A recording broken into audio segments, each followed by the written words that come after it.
Thursday afternoon to you, 4 o'clock time for Sports4CLE. Thanks for joining us. Hope you're having a good day.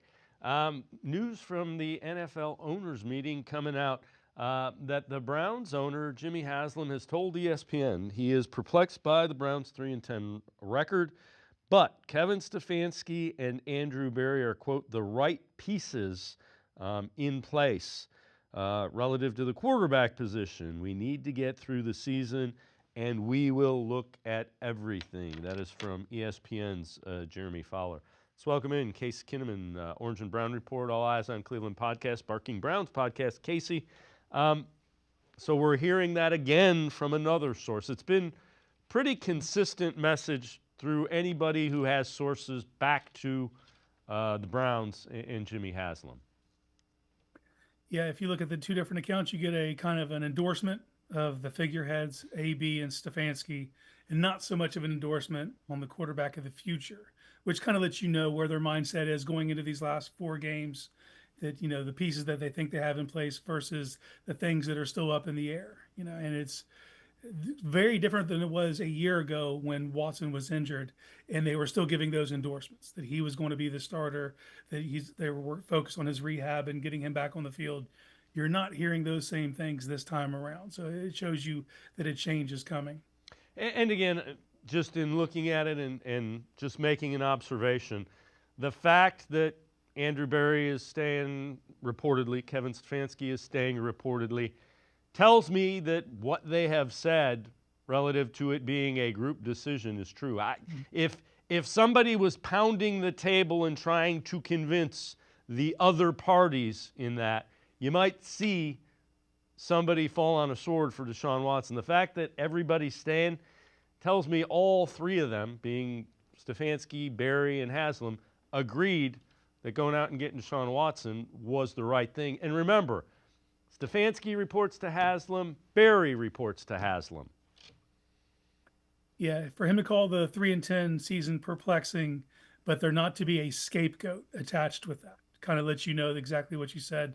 This, as it has been since this group's been together since 2020, they've been in lockstep. And that means all these decisions, there's not one person that you can single out and say, it was this guy who did this, so this is the guy that should fall on the sword, and this is the guy to blame for all your woes this year. You're not seeing that. You're not hearing any of that noise. And if you were to hear it to be intentional, what you heard was intentional was what came out of the owners meeting, that they feel they have those two people, those figureheads in place, and they are the right pieces going forward. And transversely, you did not hear that about the quarterback. So I think they understand they made a bad decision. But as me and you talked before the season started, we thought they had done such a good job navigating last season that they put themselves in place to where if this did go terrible this year, they would outlast the Deshaun Watson's decision. And I think that's what we're seeing play out now. Yeah, and again, you need a quarterback. You've always needed a quarterback. So I get the big swing. It was a swing and a miss, and I thought it was a good trade. Upon further review, it was a historically bad trade. All right, Tony Grossi, ESPN Cleveland, with an observation from him, what he thinks is the biggest problem with the Browns. Lack of football acumen. Okay, so the side of the building that favors going outside the box. Okay, that is modeling your organization after the Philadelphia Eagles and to some extent the Los Angeles Rams, 2 perennial winners. Okay, the difference is those 2 teams are the best drafting teams in the league right now. Yeah, they draft terrific. Yes. This team does not draft terrific. And no matter how much money you have at ownership and is willing to spend, the lifeblood of any team in the NFL is the draft. If you don't get that right, you know, you have no chance for sustained success. Casey, that's true. What I would say relative to that is the organizations that draft well are the organizations that don't change offensive coordinators, offensive systems, defensive coordinators, defensive systems. Because once you change a system, you have to change the personnel relative to that system, or you end up with the offense that we had this year. Yeah, and if you're going to model your organization after someone, I'm looking at process here. Those are organizations I would want to model myself after. Now, the Browns are in a different position this year because they actually face some regression out of certain players from years past. Now, when that happens, all of a sudden your draft picks from 2022 and 2023 don't look as good because they didn't maintain that level of play.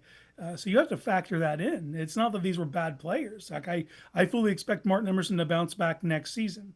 Juwan Jones, he needs to get healthy, but he's a player that both those players we viewed as first round talents that were taken in later rounds. So you look at that process, and even though you didn't have first round picks, you came away with first round talent. Now that doesn't look like that here today because those players both had regressions in 2024. But as far as a process, if I'm going to model myself after those franchises, I have no problem with that going forward. I think that is the future of the NFL, and the Browns are on the cutting edge of many things. They need to hit. Now they see we actually have a first-round draft pick this year. They need to hit on that first-round draft pick. You need to accumulate that talent so you can keep this model going. But I have no problem with modeling yourself after two of the best in the NFL. The other thing is just because of where you're going to be picking, your second-round draft pick should be an impact player as well. Yeah, absolutely. And that's something they haven't, and we've seen them trade out of the second round so many times. This is a year where like, okay, we've done the trade back thing. You have a ton of picks in this draft. Now, I don't expect them to make all those picks, especially in the later rounds. I expect them to trade those to get assets for future years. It seems to kind of be their model. But those first two picks, I 100% agree. You have to walk away with two players that will contribute this season. Then they have to be strong contributors and players that you believe going forward will be cornerstones of your franchise. You need to keep accumulating as many of those as possible so you have something to build off of, because you're going on this process now. This will be their sixth draft cycle. So you're going to start to see players age out that have been here and throughout their career, which is something we hadn't had since '99, but you're starting to see that build up. But you have to start accumulating these guys that are going to be your future going forward. So this is interesting. After tearing his MCL, ACL, and PCL and meniscus in week 1 last year, Jack Conklin has allowed one QB hit this year. He's faced great pass rushers, T.J. Watt, Khalil Mack, Cameron Jordan. Everybody was talking about the contract that he has. It's got a number. It's a high number. Thank goodness he's under contract, because he's kind of stabilized things, and I might even look to, if he can stay healthy, if you can extend him and work that number down a little, I might be willing to do that as well. He's looked really good. Yeah, this is a full disclaimer moment. I didn't think he would be able to get back to this level. I mean, because we're not talking about just those injuries that he suffered last year. I mean, this list goes back to 2017 of him having an injury history. And he has played excellent this year. Talking about T.J. Watt in general, he's faced T.J. Watt 3 times as a Brown, 1 sack from T.J. Watt. If you look at all the other times T.J. Watt's faced the Browns, he has 12 sacks. And you just start to see the type of player that he is, the movement skills, the things that make him a very, very good to elite right tackle. Like, he was able to get back there. That's a credit to him and his work ethic, and to be able to stick with it, because he tried to come back earlier in the season, had another setback, and had to hit the pause button. And at that point, it felt pretty bleak because we were waiting for offensive tackles to go, the cavalry kind of to arrive, and it took a little while longer. But the product you're getting now on the field, Jack Conklin, you feel very good about. And he is under contract next year. He's someone I do expect them to maybe rework some numbers because they've done him some favors in the past. We'll see how that goes.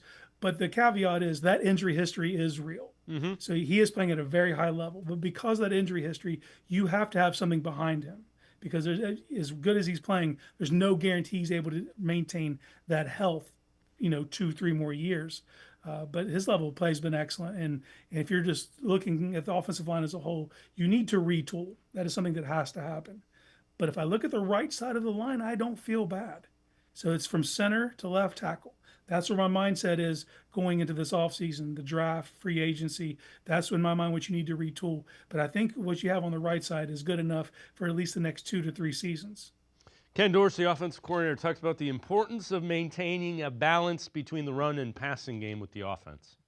We've got to be able to do both. We've got to be able to run the football, and we got to be able to throw it and protect. And that's the key. You do want to stay balanced, and some games take on a life of their own where you're throwing it more than you're running it, or you're running more than you're throwing it. But you want to make sure to constantly give yourself that ability to stay balanced and play in the green, play in positive scenarios, and be able to use the sticks to your advantage. So we got to be able to do that, both run and pass, and be efficient on first and second down, which is going to help you on third down, and then hopefully skip some of those third downs. Casey, they haven't been balanced at all running the football. That's got to improve. Well, that's maintaining, and you're not maintaining anything. You have not been doing that. That has not been an option for you. The physicality's lacked up front. The schematics have been out of whack. You're not seeing the same type of, like when he talks about 50-50 ball, you get in these traps, when you can't run the football. And we saw this last year with Joe Flacco during that back stretch when even when you would have a lead, you couldn't ice teams because you couldn't run the football. So you were forced to throw yourself out of a game, and then things get risky because if the other team knows you're passing, all of a sudden those exposures become scary. So that's what we've seen play out this year, and Jameis is able to push vertical and he's able to be explosive. But when you're asking a guy to draw back 58 times a game, you're going to have some negative results. There's no way around it. You need to be playing from that 50-50 proposition. And this is a passing league. So I'd say the balance is closer to 60-40, but when you're 85-15, 85 pass, 15% run, it's just hard to maintain drives and hard to bleed clock and do all the things what really we would identify with Kevin Stefanski. You can't do that if you can't run the football.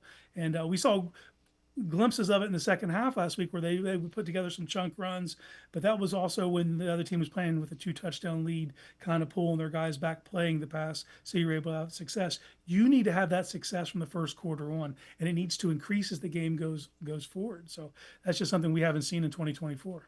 So some news from practice. David Njoku, hamstring, and Joel Bitonio back, still not practicing. Njoku looking like he might not be able to go. Myles Garrett back for personal reasons. The Njoku, if he's unable to go, it's a big deal because Kansas City struggles with tight ends in the receiving game.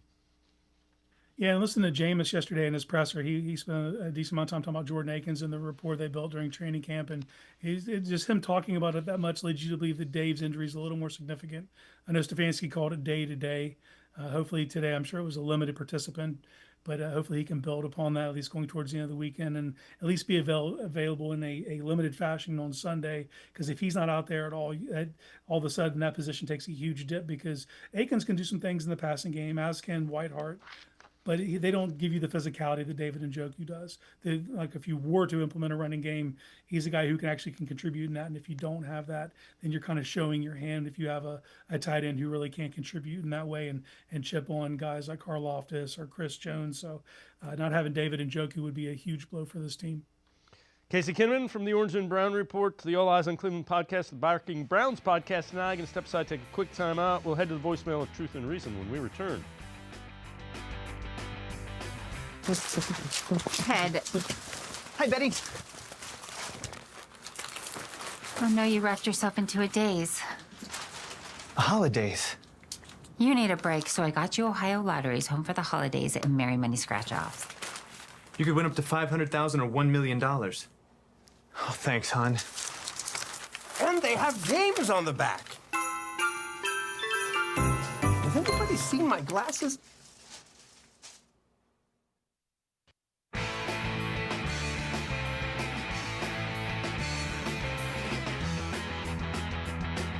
We continue talking Browns with Casey Kinnamon from the Orange and Brown Report. Let's head to the voicemail of Truth and Reason.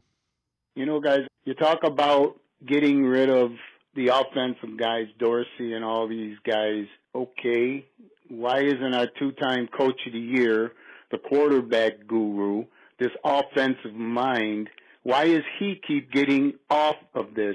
He doesn't get blamed for nothing. He had Watson out there for 6 games. He was the worst quarterback in the league under his watch. We go to Winston. We know what we got in Winston. But for some reason or another, nobody blames our two-time Coach of the Year. But the team stinks, and it's under his watch. If we're going to get rid of the Dorseys and all these other guys, he should go with them because he's the head coach. Thanks, guys. As always, appreciate all of the voicemails. Casey, at least the caller's consistent. He wanted to fire him when they were 11-5 last year as well. You answered your own question. He's the 2-time Coach of the Year. That's why they're not going to fire him. And because there was collaboration with he and Barry and Haslam, I'm assuming. relative to the Deshaun Watson situation. That was the error. The caller did answer their own question. The two-time coach of the year, the league lets you know what they think of Kevin Stefanski. We're talking about now. This is a 3-10 season completely. It's been disastrous. I can't put a spin on that in any way. And he deserves some of the blame for that. He does deserve Yes. some of the blame for that. I will admit that. Yeah. But we're talking about a larger sample size here than just one game or one season. You know, when we've seen what Dorsey's brought to the table when he was brought here to do things to get Deshaun Watson off the ground, that did not happen. And if they're going to pivot away from Deshaun and they're going to go back to what they know, it makes sense to move on from your offensive coordinator. And if you get another offensive coordinator, to be someone who would be in lockstep with Kevin Stefanski. Now, I'm not getting rid of Kevin Stefanski for this one disastrous season. You can not like him, and you could have the way he answers things in press conferences, or just his general demeanor, because you want a guy who's all fiery and a raw football guy because you see it work in other places. Give me the CEO type. Give me the even-killed leader. Give me the Andy Reids. Give me those type of guys. Those are the kind of guys that I want to be leading a team, and I think can navigate treacherous waters, as we saw Kevin Stefanski do last year when he won his second Coach of the Year award. You know, so it's, to me, it's about a larger sample size, and it's about who do you want to be leading this organization going forward. When you start calling for people's jobs, basically what you were saying is, I am upset and I am sad that this season went this way, and somebody needs to pay for that. That's what you're saying. Like, that's, so if you're that mad about this, go ahead, you know, cry about Kevin Stefanski retaining his job. I think this is a solid decision. You're looking at the AFC North. Since Kevin Stefanski got here in 2020, the other three teams still have the same head coach. And this is a successful division. You're trying to build continuity. You're trying to build towards something. And we've already done the tear it down every other season approach. That's not what Haslam's doing right now. So as long as the pockets of the organization isn't going to change direction, you might as well just come to grips with it. Yeah. And again, I understand people's anger. I would not move on from them. And that's one of the reasons that we're getting the sarcasm with the two-time Coach of the Year. So again, I understand your position. I respect it. I disagree with it. All right. This is from CBS Sports. How eliminated teams must set up their future quarterback for success, from CBS Sports. Browns, what they have: wide receivers, tight end, offensive line, play caller, question mark. What they need: running back, wide receiver. Jerry Jeudy, Cedric Tillman, Elijah Moore make up a decent receiving core. Browns could still use a true number one type receiver. So we'll have wide receivers on both lists here. Chubb turns 29 in 2 weeks, has looked like a shell of himself since returning from the knee injury. Browns need something more out of that spot. I think you're seeing progress with Nick Chubb. I think they do need to add to that position. I would also say, and you and I talked about it last segment, the offensive line needs an injection of youth too. Yeah, I wouldn't count that towards the things they have. I would definitely, offensive line needs a major overhaul. Let's look at the play caller scenario. So let's just say they choose to move on from Ken Dorsey, and you look around the league at people who would be applicable candidates to bring in. And when I look, man, and we don't have to think too far back when we played New Orleans, Clint Kubiak, which that last name should sound familiar. He coached along Kevin Stefanski. The misdirection that they were able to hit us with in that Saints game, like, that reminded me a lot of early Kevin Stefanski. They speak the same language. They obviously coached together in Minnesota, but then he went and coached next to Shanahan and got exposed to that running game, those passing schemes. So he speaks Stefanski's language. He's been exposed to other types of systems that are at least lateral to the Kubiak system, and I think he'd be a perfect get, someone to bring in, and you can kind of get back and be more creative with your misdirection. Just your personnel usage too, if you saw the Saints really attacked us. And I think that'd be a perfect candidate to get in here and get an injection of a play caller who already speaks the language. You're not going to have to do any crazy install, and you'll be able to hit the ground running. But the Nick Chubb thing, keep in mind, we saw what happened to his knee. And when you look at those devastating knee injuries, and he's a later stage running back, it's never the season they return, unless you're Adrian Peterson. It's the season after, you know. So my whole hope for Nick Chubb is maintain this same workload from now until the end of the season, get into the offseason fully healthy, and then in that offseason, be Nick Chubb. Do what Nick Chubb does in the offseason when he's healthy, because that wasn't what he was doing last year. He was rehabbing. So this is where he can build, but it's all about maintaining his level of health now through the end of the year, and then he can build in the offseason. Hopefully they sign him to a year or two extension, and we really get to see Nick Chubb next year. And this is a phenomenal draft to go get another running back this year to pair with Nick Chubb, and then I think the running game might get that injection that we're looking for. All right, one guy that has really excelled since Jameis Winston has been put under center is Jerry Jeudy. What have you seen from him? I hesitate to say number one. When I think of a number one receiver, it's get the ball in this guy's hand, he's going to make something happen. I'm not sure Jeudy is that guy, but I think he's a really productive receiver, and he's a different type of number one receiver. Get him the ball, get him his touches, because he'll make good things happen, but I don't think he threatens a defense the way a true quote-unquote number one is. Well, if you look at the things that he does well, or the things that we were kind of counting on when he came into the team from Denver, we're talking about yards after the catch, separation, explosivity in the vertical game, and you're starting to see these. And thank God that Jameis Winston was able to come in, because I couldn't have told you what Jerry Jeudy was in Cleveland with Deshaun Watson. We saw none of those things. But we've seen that come into play now. We've seen, and you can move him around. He's slot, he's outside. He's someone you can truly kind of look around for mismatches and try to exploit teams. But we're to the point of the season now. After you turn in the game that you turned in Denver on Monday night, you don't get to sneak up on teams now. So you're going to be the focal point every week when they go into game plan against you. They're circling number 3. That's the guy they got to keep tabs on. So you're going to see teams' best effort. We saw it last week in Pittsburgh. He catches that first 35-yard touchdown and kind of disappears in the first half because the attention they were giving him dictated that Jameis did not go in that direction with the football. So they were able to find other things. The second half, they were able to find ways to give him the football, move the chains a few times. But that's it. That's the goal for him now is, you got 4 games left. Show that you can still be that threat when you have the full attention of the defense and the defensive staff. And is good, but I don't look at it in terms of ones and twos. He's an elite playmaker, and you cannot have enough of those on the team. And as good as he's playing, and you could put a number with it if you believe he's a number one, that still doesn't prohibit me from going and getting another guy who I believe can be a 1. I think you need to, in this current NFL, you look around, you stack those guys, and for me, it's about kind of just mixing and matching body types, playing styles. So you got that kind of move guy that you can do that. Go get me a bigger body vertical threat. Go get me a sturdy chain mover. And then you factor in Cedric Tillman, and you can start to build a very young, promising receiver core. So I think he's been phenomenal since Jameis has been there.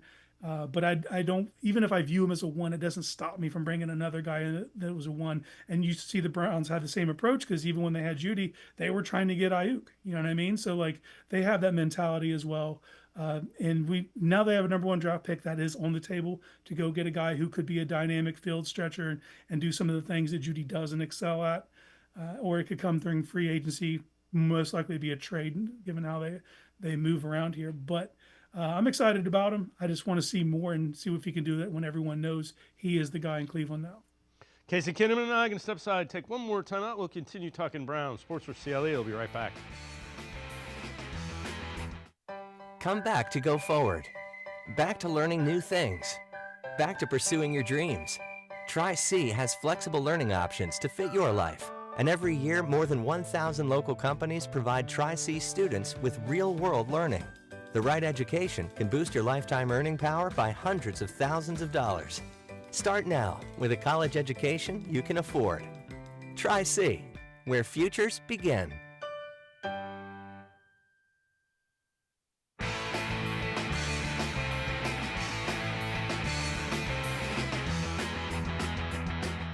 We continue talking Browns with Casey Kinnamon from the Orange and Brown Report. He also is co-host of the All Eyes on Cleveland podcast and Barking Browns podcast. This one from Dog Pound Daily. 3 players to watch in Week 15 versus the Chiefs. Number 1, they go Jameis Winston. Kansas City has allowed almost 66% completion percentage and 227.6 yards per game through the air this season. Number 2, Nick Chubb. Chiefs allow 3rd fewest yards per game on the ground, 88.3, and the 2nd fewest per carry, 3.8. Number 3, Elijah Moore, 31 receptions, 345 yards, and a touchdown with Jameis Winston as quarterback. Casey, we've talked a lot about Jerry Jeudy. Elijah Moore is another guy that it's like, This is what they liked about this guy since Jameis Winston started taking over. It's unfortunate that Tillman had the concussion, because are we going to see, he's a big-bodied guy, is he a guy that can get vertical as well? We don't know, because we had Deshaun Watson playing quarterback. Yeah. Well, I'd say out of all the guys, Elijah Moore has the most on the table because he's not under contract next year. So these 4 games are incredibly crucial for him, and that starts this week. So yeah, it's your time to make a case. You know, he's looked really good as a vertical guy, as a guy who's more down the field and not playing the gadget slot stuff. He can do those things, but I think he's much better down the field. And he likes to get loose on the second level. And with a quarterback that pushes vertically, you kind of get to see that. So when we talked about it, you know, with Deshaun, we didn't know what we had. I couldn't even evaluate some of these positions. With Jameis, you know, however you feel about his propensity to turn the ball over, his aggressiveness allows you to actually evaluate these players. So if you're Elijah Moore, if you need to put on a show, because we know that Jeudy's going to be here, we know that Tillman's going to be here, and we know there's a likelihood that they probably draft another guy, you know, and with Jamari Thrash already kind of in the waiting, you could be pushed out unless you make the case for yourself. No one else is going to do it for you. So Elijah Moore needs to really put on a show over these last 4 games. Nick Chubb being on that list, I highly doubt this is the week that all of a sudden the running game takes off. He might give you glimpses. You saw it last week with a 20-yard scamper, showing you the vision, the elusiveness, you know, but it's come in small doses. It's probably something similar. He's had only 1 game where he's averaged 4 yards a carry. Everything else has been 3 or less. And the Chiefs are stout right there, you know, especially with their defensive tackle, Chris Jones. Like that guy's a menace, and he can ruin your day. They got good linebackers. And I really feel strongly that this is probably going to turn into what we've seen these last few weeks. This is going to end up being a pass-heavy game. You'll probably try to run it at first. When that fails, you're going to do exactly what you've been doing and probably drop back 50-plus times. So I don't know how much of a factor Nick Chubb will truly play this Sunday. Yeah, and the bottom line, I truly believe this. If they were able to run the ball more effectively, the turnovers for Jameis Winston would go down significantly. Yeah, it's overexposure. You know, it's one thing to be passing in a 50-50 proposition, but when they know you have to throw it, and they know, and especially when you're down and you have to get chunk plays, it's so easy to play over the top and look for those overthrows, those tips, and kind of put guys in position to turn the ball over. And I'm not trying to make apologies for Jameis Winston. I mean, he needs to cut down on his interceptions, and there's some of those throws I can defend or decisions I can defend, but I can't defend pick sixes. That's where it becomes it's too much of a detriment to overcome. But it's definitely when you're playing in that style, you know. And if you were just to look across the league, Jameis has a 3.3 interception rate. The players that are in front of him, Jordan Love 3.4, Kirk Cousins 3.4. These are playoff teams. But when I look at overall, the just in general, I need 2 touchdowns to every interception. That's the metric. If you're less than that, you are 100% replaceable.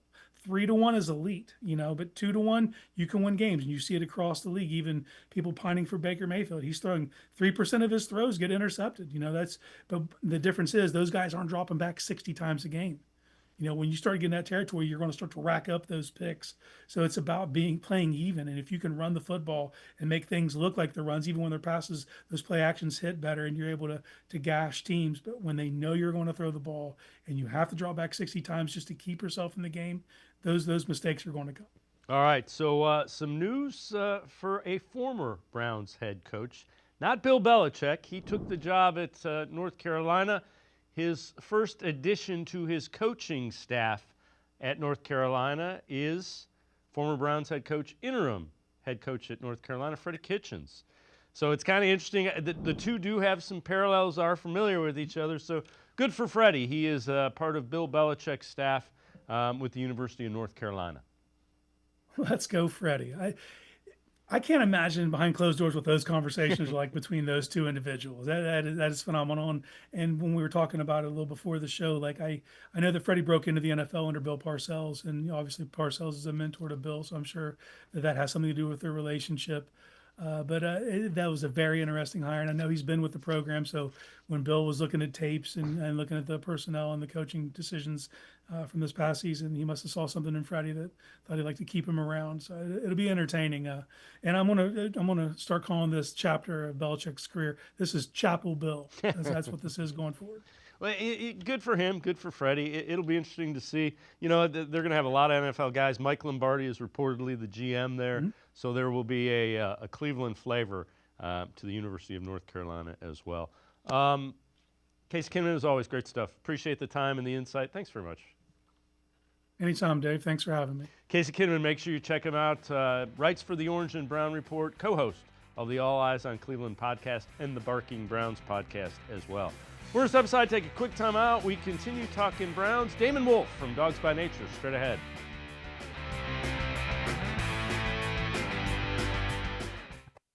Come back to go forward. Back to learning new things. Back to pursuing your dreams. Tri-C has flexible learning options to fit your life. And every year, more than 1,000 local companies provide Tri-C students with real-world learning. The right education can boost your lifetime earning power by hundreds of thousands of dollars. Start now with a college education you can afford. Tri-C, where futures begin. Head. Hi, Betty. Oh no, you wrapped yourself into a daze. Holidays. You need a break, so I got you Ohio Lotteries Home for the Holidays and Merry Money Scratch-Offs. You could win up to $500,000 or $1 million. Oh, thanks, hon. And they have games on the back. Has anybody seen my glasses? I am powerful beyond my wildest imagination. I will define my future. I will keep challenging myself to improve. Because I am a future leader of this great nation. I will be responsible for raising a beautiful family. And educating not only my generation, but many more to come. I will make a difference in my community. And I will stand up for what I believe in. I will not settle for simply chasing my dreams, I will achieve them. Because I was given a chance. An opportunity. A home. At Family, Career, and Community Leaders of America. The ultimate leadership experience. FCCLA has been one of the greatest experiences of my life. It's made me who I am today. Join us. We'll build a new future together.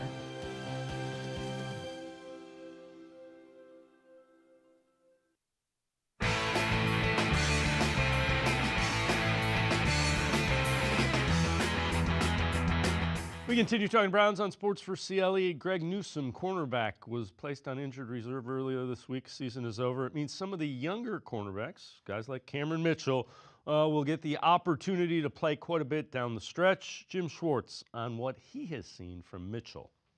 Cam's been a good player for us. I think the biggest thing, this year he's had about 3 key missed tackles for us that have extended drives or allowed touchdowns or like that, and needs to put those in his rearview mirror because he is a good tackle. He's a physical player. He just hasn't shown it all the time this year. But he's been very reliable in coverage, so we look forward to, he's played in spots at different times this year, whether it's just been by personnel package or it's been by, a guy needing a series or a guy having an injury and stuff like that. So he's got big shoes to fill, and, we need him to step up and fill those roles for us. With that, let's welcome in Damon Wolfe from Dawgs by Nature. Damon, not ideal. You're going against Patrick Mahomes, and you're down a corner, and you're going to be playing Cam Mitchell, maybe Myles Harden. You do have Denzel Ward, but yikes. Yeah, it's not a good situation to be in, missing, Greg. I think that, Mitchell will step up and play. He's, his play's been a little inconsistent this year as compared to last. But, I think he still has some potential, and we'll see this Sunday. Like you said, the Chiefs are going to be a huge test for the Browns secondary. The other thing that has been pretty good, Denzel Ward's been really good, but Myles Garrett, take a look at his percentage of win rate in rushing situations. 23.6% pass rush win rate this season. It's tops in the NFL. If the Browns were again, challenging for the playoffs, we'd be talking about what a great season Ward and Garrett have had. 3-10.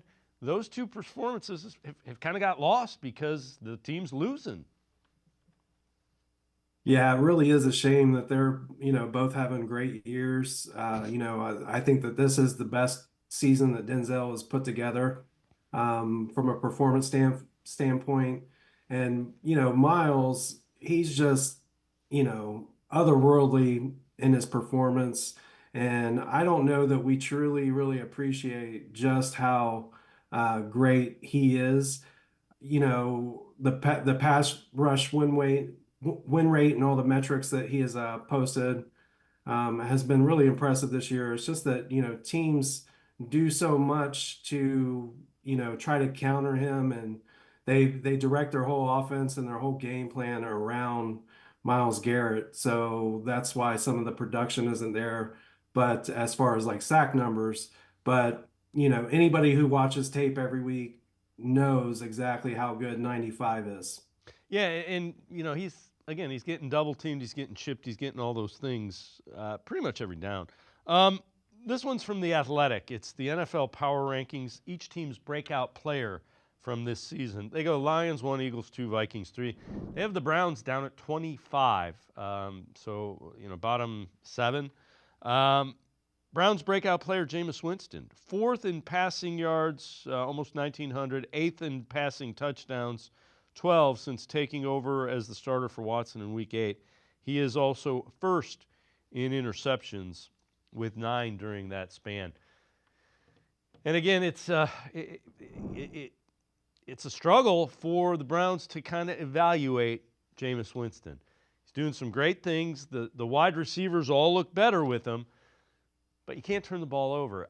The question I have, and I keep, if they were able to run the ball more effectively, would that cut down his turnovers? Because he's throwing the ball 58 times, 49 times. They're just throwing the ball and not running it at all. And with a guy that has a propensity for turnovers, that's just a recipe to turn the ball over more. Yeah, it sure is. And, during Hard Knocks the other night, you saw that clip of Stefanski on the sideline, presumably talking to Dorsey in the headset, saying, let's put the ball in number 5's hands the rest of the way. And, they're just putting way too much on his plate as far as, trying to carry the offense. And, teams know that the Browns can't run the ball right now, and they're, certainly not facing any stacked boxes or anything like that. So, they're playing the pass when they're playing the Browns. And, unfortunately, Winston is who Jameis Winston is. And, he'll move the ball on you and throw the ball downfield. But, unfortunately, he will also turn the ball over. And in the NFL, you just can't live and win many games when you're, turning the ball over multiple times a game. When you look at it, do you bring him back? Because the wide receiving core looks pretty good with him. I was a guy that said, man, our wide receiving core is struggling. And then all of a sudden you bring Jameis Winston in and there's big plays and there's explosion and the ball goes down the field. That evaluation, I think that's probably got to be a difficult one. If you are making that decision, do you bring him back? Oh, that's a tough one for me. Now, I could certainly see a world where they do bring him back. And, I think, you really have to kind of put a plan together for him next year and like what the difference in the offense will be. What kind of offense are we going to run? Is it going to go back to a little bit more of Stefanski? Or are we going to just continue to go? Are we going to keep Dorsey as the coordinator calling plays? But, if you can surround Winston with a better running game, perhaps that's a recipe that can provide a little bit more success in the win column. But that's, ultimately, I just really think the decision is going to come down to, Stefanski and whether or not Jameis is the kind of guy he wants as a leader of that room and the leader of the team at the quarterback position. And I just don't know, how well their personalities really mesh together. I don't have any evidence that they don't, but I think that the interceptions is something that Kevin just really can't live with. Yeah, I'm with you. And I'm the guy that pointed out the turnovers for Joe Flacco. So the turnovers for Jameis Winston are just as concerning without question. Damon, Wolfe, and I are going to step aside, take a quick time out. Other side of the break, we'll look a little more closely at this Chiefs matchup coming up, plus a concerning trend with the Browns. Sports for CLE, be right back. Stay with us. The Ohio Lottery Partners in Education program is dedicated to recognizing exceptional students, teachers, and schools throughout Ohio. Scan the QR code on screen to nominate students and teachers as Academic All-Stars and Teachers of the Month. They must be currently enrolled or teach in grades K through 12. Is your K through 12 school developing students' literacy skills to achieve success in reading? If so, you can nominate your school for the School of the Year. Students can win $100, teachers can win $500, and schools can win $2,500. Scan the QR code, fill out the forms, and nominate deserving students, teachers, and schools today. The Ohio Lottery Partners in Education program takes pride in honoring exceptional students, teachers, and schools across Ohio. Submit your nomination today. It's fun, fast, and free.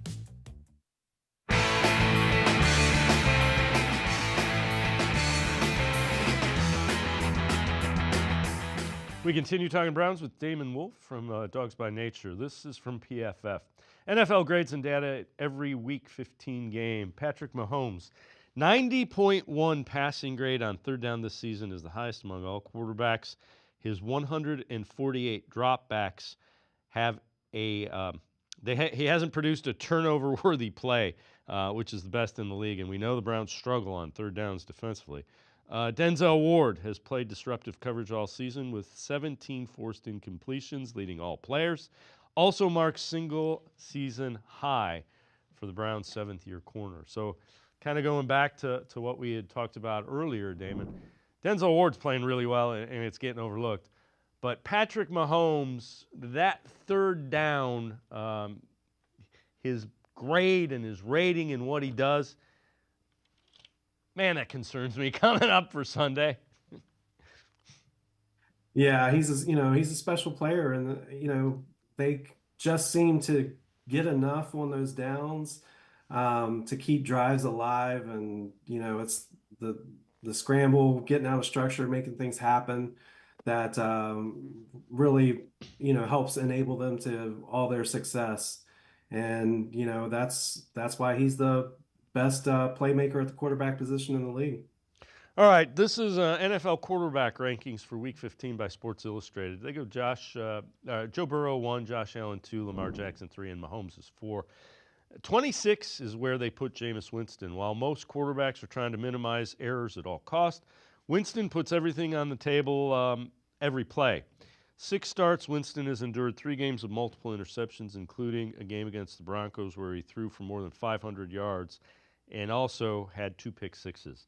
The other thing that kind of jumps out when I watch Jameis Winston, it's almost like every throw there's a high degree of difficulty. It's not like he's looking, go take the easy cherry-picking completion sometimes, because the risk isn't worth the reward in some of the instances. A couple of those interceptions, especially against the Broncos, that was kind of like, man, risk and reward there is not anywhere what you want it to be. Yeah, that's Jameis Winston, and that's the Jameis Winston experience. He believes in his arm talent. He does have the talent. But unfortunately, he just puts the ball at risk at certain points, and oftentimes critical points in the game, late in the second half, it seems like. So that is something that, has to be cleaned up from Winston moving forward if he wants to be a long-term starter in the league. And if anybody will want to roll that dice on him and make him that, and that's just kind of the way it is, projecting his numbers out, 13 touchdowns and 9 interceptions so far since replacing Watson. That's, I think it was like 37 touchdowns and 26 interceptions on a full 17-game season. Well, you love the touchdown number, but the interceptions, 26, you just can't really, win enough games on that level. The margin for error in this league is so different now than it was, when you and I were growing up, Dave, in the 80s and 90s. Quarterbacks threw 20 plus interceptions a year, and that was just kind of the way teams operated. But now, when your opponents are throwing single digits and maybe 15 is about the average. I mean, you just can't live in a world where your quarterback is throwing that many. All right, so I know you wrote an article for Dawgs by Nature. Winston keeps turning the ball over. Should the Browns hand things over to Dorian Thompson-Robinson? Well, I definitely think they should get a look at him. It made sense for me to continue Winston this week, going up against Steve Spagnuolo and the Chiefs defense. Wouldn't necessarily want to put DTR in that situation, but he's got a couple favorable matchups coming up. The Bengals secondary has definitely had their issues this year, as well as the Ravens.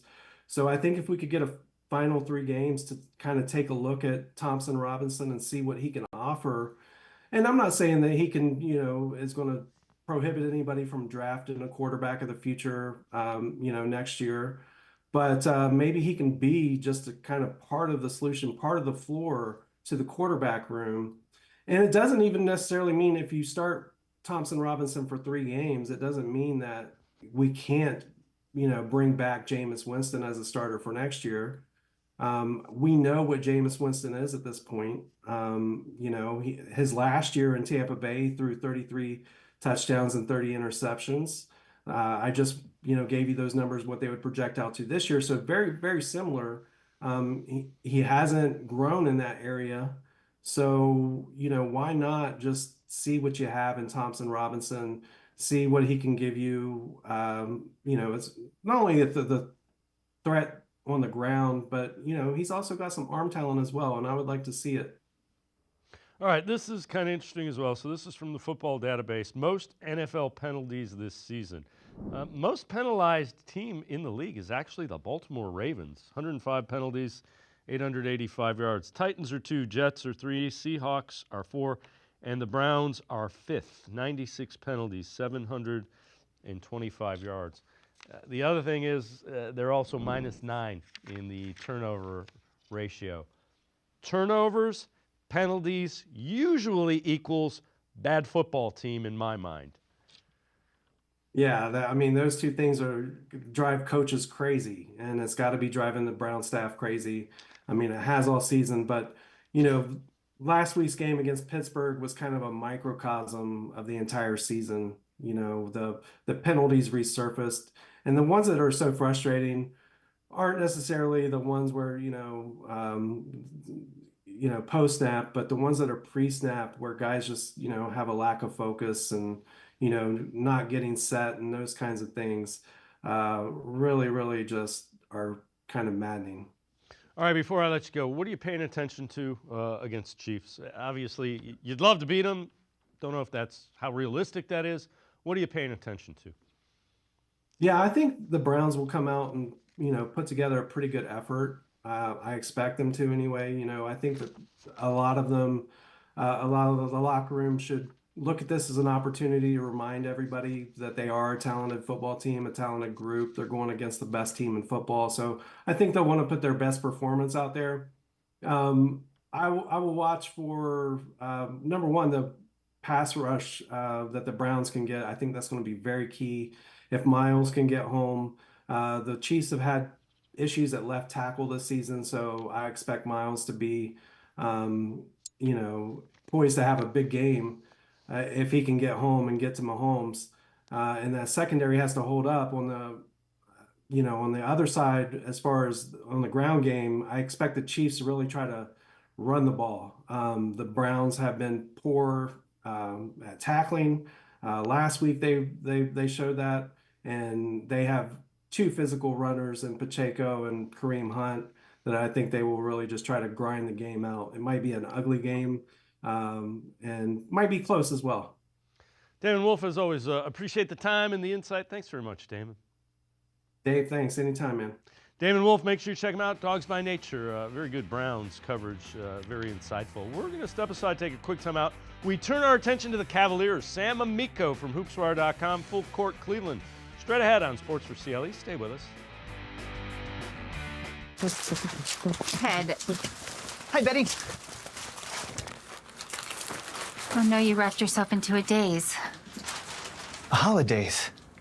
You need a break, so I got you Ohio Lotteries home for the holidays and Merry Money Scratch-Offs. You could win up to $500,000 or $1 million. Oh, thanks, hon. And they have games on the back. Has anybody seen my glasses?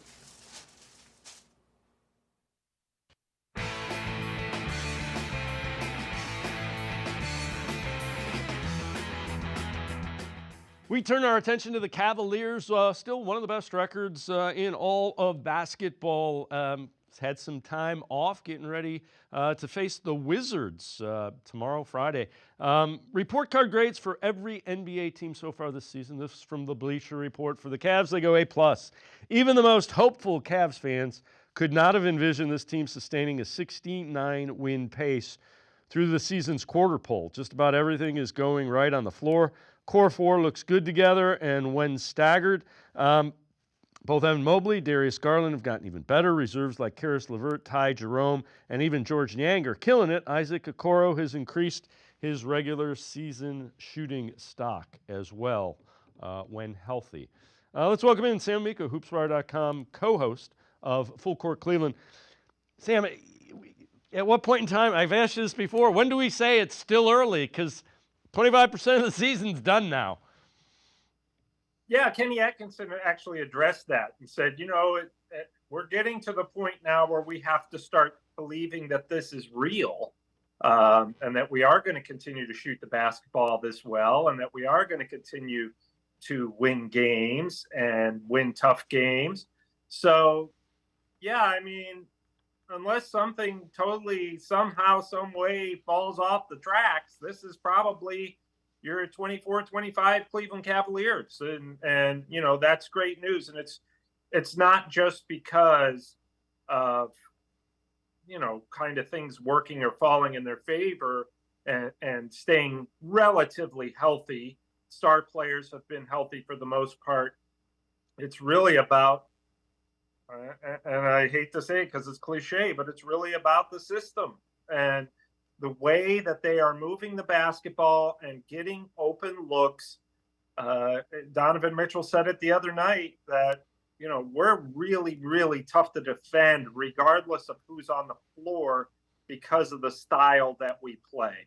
We play an offense that is just difficult to defend if you're talking about NBA players able to perform it. So I would think that, based on what we've seen so far, there's no reason to believe that this is not something that's sustainable through the full 82 games and playoffs. So we mentioned Cavs getting ready to face the Washington Wizards. They've lost 17 of their last 18. Max Strus expected to see his first action of the season on Friday. What does getting Strus back mean, Sam, do you think, for the Cavs? It's just another weapon in an offense that has a ton of them already.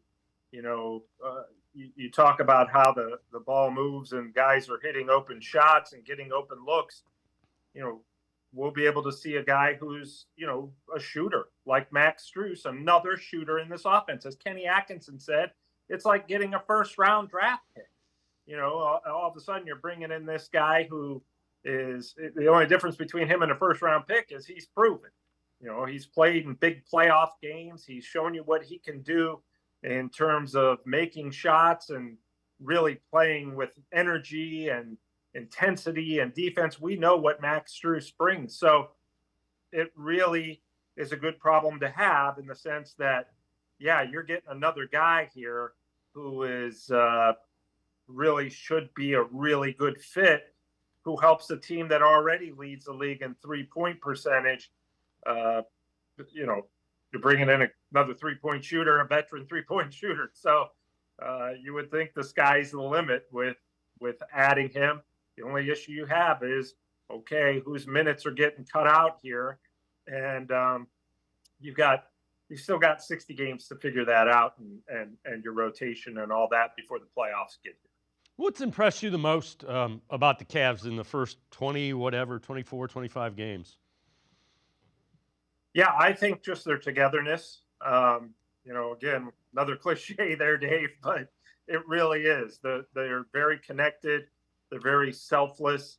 I will say that obviously Ty Jerome is getting ahead of myself, but his improvement, or the fact that he's, kind of like a first-round pick himself after not playing but 2 games last year, has been a big boost. But what surprised me the most is how everyone has bought in.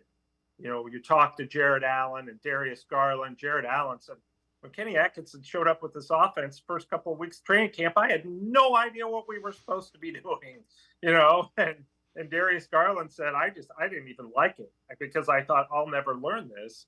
Well, here they are, having not only learned it, but embraced it, because, if you can show players that this new system is going to work, and not only is the ball going to move and everybody's going to get pretty good looks and get their shots, the guys who are individual scorers are still going to get their points, and guys like Garland and Mobley have raised their game. So that's been a big key to me. What surprised me is I didn't think it would come together this quickly with a new coach. So what have you thought? 2 things. What have you thought about Kenny Atkinson's in-game adjustments and then the designed plays? Those are 2 areas that seem to be dramatic improvements to me, and I don't follow it nearly as close as you do. Yeah, well, that's exactly right. I mean, first of all, the in-game adjustments and in-season adjustments have been fantastic. Dave, I think a couple of weeks ago I came on here and I talked about the 3-point defense has probably been their Achilles heel, if you want to nitpick. Well, Kenny Atkinson and the players recognize that, and it's really shored up over the last 4 or 5 games.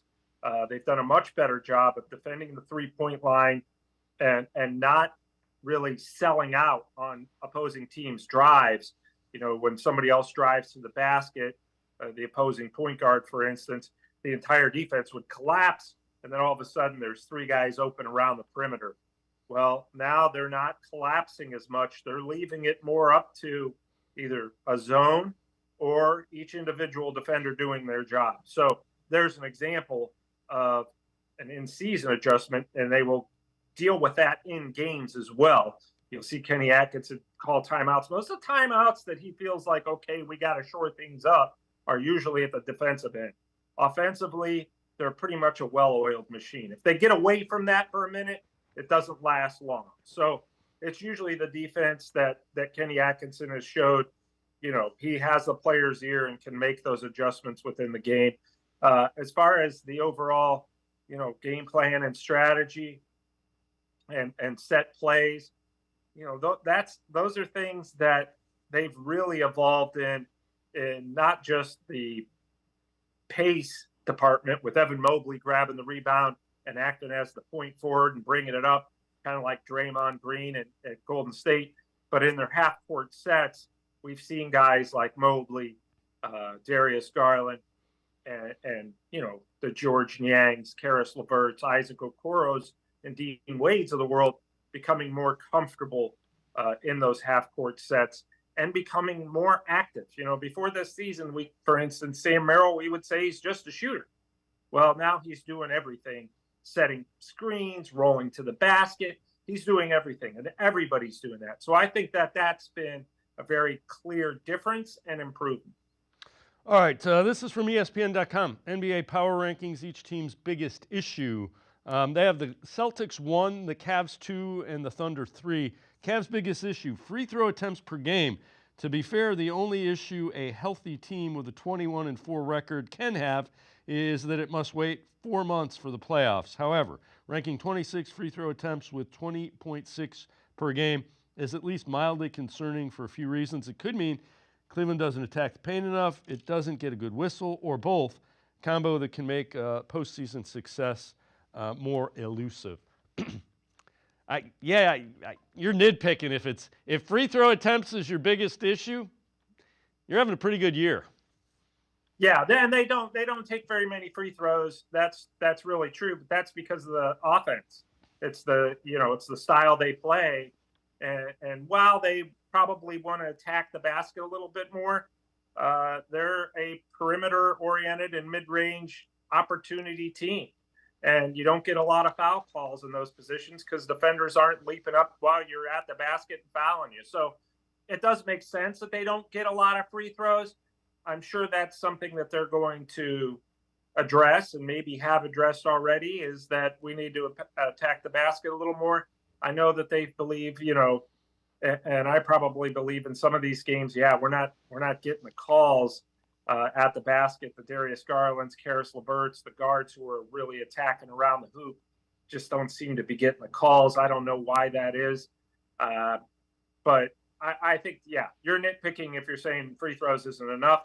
That's an area that they recognize, though, and that they want to improve on, believe it or not. We need to get to the basket, attack more, and be more aggressive that way. But at the same time, don't do it at the expense of what's working, because we're 21-4.